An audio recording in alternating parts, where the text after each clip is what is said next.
Hello friends, Sumi's লাইফস্টাইলের নতুন একটি ব্লগে আপনাদের জানাই অনেক অনেক স্বাগত। সকালবেলা ঘুম থেকে উঠে আমি হারমোনিয়ামটা একটুখানি রোদে দিয়ে নিয়ে চলে এসেছিলাম রান্নাঘরে। সকাল সকাল রান্না করছি, তার কারণ আমার হাজব্যান্ড পেশায় একজন স্কুল শিক্ষক, উনি ভাত খেয়ে স্কুলে যান। আমাদের আজকের মেনুতে ছিল বাগানের সারবিহীন টাটকা সবজি দিয়ে মুসুর ডাল, পালং শাকের তরকারি, বেগুন ভাজা আর আলু পোস্ত। আমাদের রান্নায় ব্যবহার করা বেশিরভাগ সবজি আমাদের বাগান।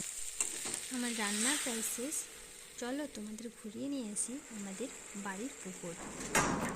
এই যে গেট, এটা হলো আমাদের বাইরের গেট। ওই যে দেখা যাচ্ছে ছোট্ট পুকুর।